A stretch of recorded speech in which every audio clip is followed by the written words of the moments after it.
Yo, LS3T, man. We just got off work, man. Fresh out the workplace. So on this video, man, I want to talk about something because it seems like the 5th gen Camaros get so much hate. It's like they literally the most hated cars. Like they called us the flop gens. They say they slow, but in reality, bro, I'm gonna keep it all the way real, man. Some, not a lot, but some 5th gen Camaros, bro, it be the drivers and not the car.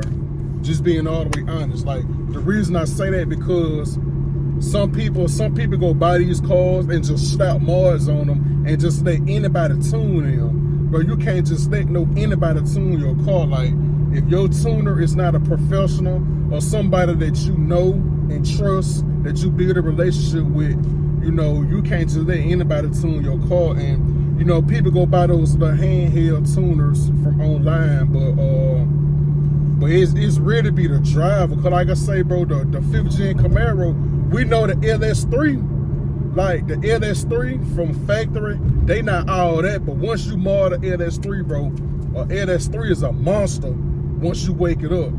Like a LS3, man, mods for a LS3 is like steroids. Like them things make some serious power and a power as well. Like I seen a 600 wheel horsepower with LS3. These cars are capable of making serious horsepower numbers, but it still seems like the Camaro just gets shitted on. But I feel like it's the drivers, and I say this because I met this guy and we was chopping it up and talking.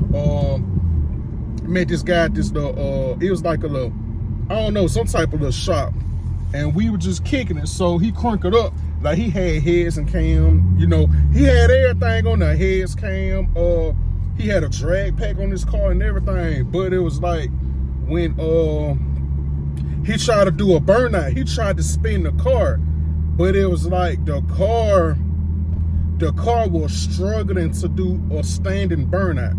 You feel me? Like standing burnout, the car was struggling.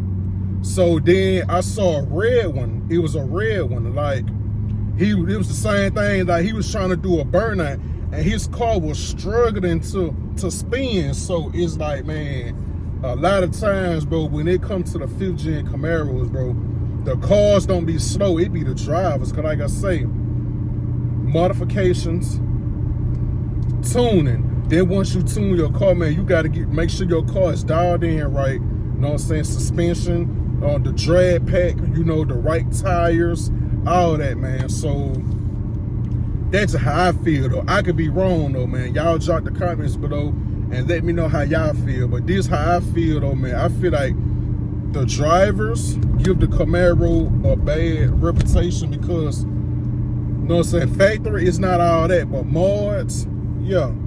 I've seen 500 wheel horsepower Camaro SS's 5th gen. I've seen 550 wheel 5th gen Camaro SS's. I've seen 600 wheel. So they are capable of making some good horsepower, good torque numbers. But again, it all boils down to the driver.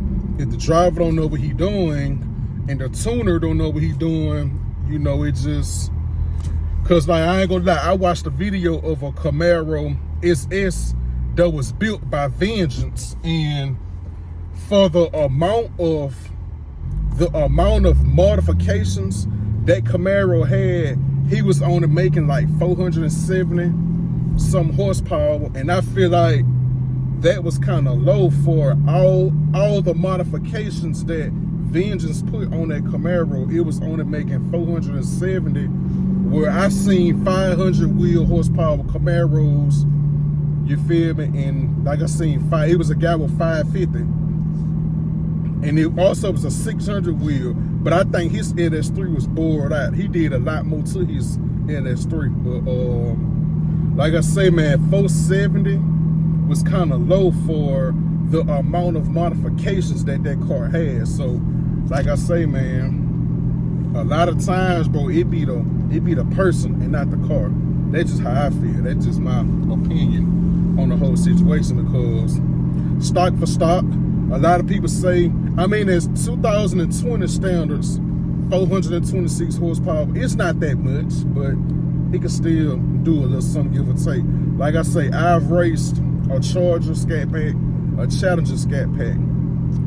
I beat 2 and I lost to 2. I lost to 2 Scat Pack Chargers back to back over a period of time, but I also won the day I bought this car.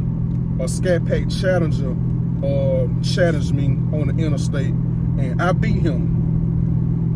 And thinking I go a few months on down, I raced a Charger Scat Pack on the interstate. This dude challenged me as well, and we ran 3 times on the road interstate. I walked away from him all 3 times. I beat him all 3 times on the road races. So yeah, bro, with a 5th gen Camaro, it's 50-50. Like, it really boils down to the driver. But I just want to clear this up, man, because a lot of people, you know, throw dirt on the 5th gen Camaro name, man. And you know, we ain't gonna talk about the Z28 and the SS. But that's a whole nother video right there. But man, as far as the SS, man, the SS is a great car for what it is. It's a good platform. I love it. Like, I highly recommend it for anyone wanting to buy it. But as far as all the negative feedback that this car gets, man, like, this car is just as popular as the 5th gen, just as popular as the Mustang. Like, people still buying 5th gen Camaros in 2022. I'm one of them. So like, I love this car. Like, I will put a 5th gen over 6th gen any day, all day. It don't matter. I will always put the 5th gen over the 6th gen. Like, as far as the looks, the styling, like, the 5th gen screams muscle car versus the 6th gen is more sports car, European-ish. But 5th gen, they scream muscle car. And so yeah, I love everything about this car, man. But it's just a lot of hate and controversy surrounding these cars, bro. They not as bad as people make them seem. And then it's like, you know, you'll probably race and beat somebody with one, and they'll just smut the whole 5th gen, like, oh, they trash, this and that. You probably raced a one that wasn't built properly, or it was slow, or the driver didn't know what he's doing. But that don't mean the next one gonna be like that. So that's just how I feel, how I see on the situation. But yeah, man, how y'all feel about the 5th gen Camaro slander, man? How y'all feel about it, man? Drop them comments below. But like I say, we know stock for stock, it's not all that, but mud for mud, 5th gen Camaros will get up and leave something. They'll get up and move. But it all depends on how much money you willing to spend to get there. You know, how much money you got, how much money you willing to spend, what's your goals for the car, horsepower, torque, you know what I'm saying, your reasons. So all that comes in play too. So, but yeah, man, that's all I had for this video, man. Just a quick little video, man. You know, the 5th gen Camaro slander. But yeah, it'd be crazy, man. You know, flop gen. Cause I was in a club with nothing but Mustangs. We had other cars, but it was majority Mustangs, and that's all they did, bro. They used to talk down on the 5th gen Camaro, flop gen, this and that. You know, like my partner he had a Gen 1 5.0. He used to beat 5th gens all the time, so that's all they did was talk down on them. But it's like, when I first bought my car, I didn't really know how to drive it because this is my first manual. But 6 months on in, I'm a lot better than I was 6 months ago. So it's definitely a difference. It's a major difference now. So, but yeah, man. Oh yeah, that's all we have for the video, man. Make sure y'all like, comment, subscribe to the channel, man. You know, LS3T, man. Gone.